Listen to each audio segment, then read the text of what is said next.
तीनों का एड्रेस तक जारी कर दिया है और नाम तक जारी कर दिया है ना। कितना तगड़ा सोर्स सोचिए। और पहलगाम हो जाता है, पुलवामा हो जाता है। दोस्तों 2014 से देश तो सुरक्षित हाथ में है ना, उससे पहले तो लंगूर के हाथ में था। 2014 से देश सुरक्षित हाथ में है, लेकिन फिर भी बार बार आतंकवादी कैसे घुस आते हैं?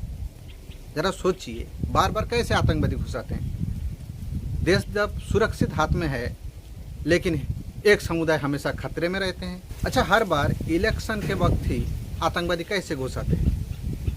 अभी तो आप लोगों ने सुना है ना, बिहार में नेपाल के रास्ते 3 आतंकवादी घुस आए हैं। अच्छा, मजे की बात यह है, हमारा सोर्स कितना तगड़ा है ये भी जरा सोचिए। उनका नाम तक जारी कर दिया, उनका एड्रेस तक जारी कर दिया। इनको धड़ाक से पता चल गया बिहार में 4 आतंकवादी नेपाल के रास्ते घुस आए। इससे पहले जब पुलवामा हुआ, आरडीएक्स कहाँ से आया था वो पता नहीं चला, अब तक पता नहीं चला। हाल ही में पहलगाम में जो आतंकवादी हमला हुआ, अच्छा उनका फोटो तक जारी कर दिया, लेकिन बाद में वो फोटो फर्जी निकला। जिन 3 आतंकवादियों का फोटो इन लोगों ने जारी किया था, सरकार की तरफ से जारी किया गया था, वो तीनों के तीनों फर्जी निकले।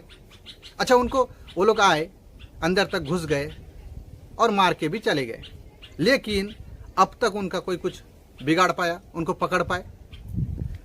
अब क्रोनोलॉजी जरा सोचिए। बिहार में 3 आतंकवादी घुस आए हैं, इनका नाम तक ये लोग इतने जल्दी जारी कर दिए, जैसे इनको पहले से पता था कि ये तीनों आने वाला है। तीनों का एड्रेस भेज दिया था पहले से शायद। अगर इतना तगड़ा सोर्स है हमारा, तो फिर पहलगाम कैसे हो गया? कैसे पहले से पता नहीं चला? जो आने वाले थे 3 और इतने अंदर तक आके मार के चले गए, लेकिन कुछ पता नहीं चला। और अब तक पता नहीं चल रहा है आखिरकार आए थे कहाँ से, कहाँ गए, कैसे बाहर चले गए, कुछ पता नहीं चला। लेकिन बिहार का पता चल गया। राहुल गांधी, तेजस्वी यादव, बाकियों का रैली बहुत ज़बरदस्त तगड़ा चल रहा है।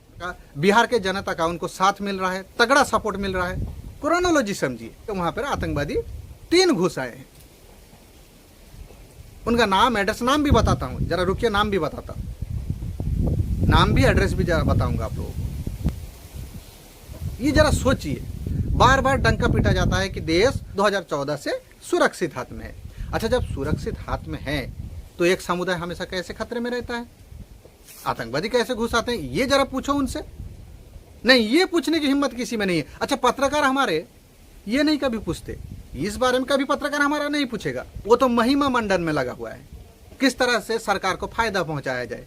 अरे भाई, किसी की जान चली जाए, कहीं पे कुछ हो जाए, इनको उनसे कोई लेना देना नहीं। पत्रकारों को गोदी मीडिया को सिर्फ किस तरह से सरकार का महिमा मंडन करने पर लगे हुए हैं। अच्छा, जरा आप लोग अभी आतंकवादियों का नाम सुन लीजिए जो नेपाल के रास्ते बिहार में घुस आए हैं। हसनैन जो रावलपिंडी का रहने वाला है, दूसरा आदिल हुसैन जो उमरकोट का रहने वाला है, और तीसरा उस्मान जो बाहुलपुर का रहने वाला है।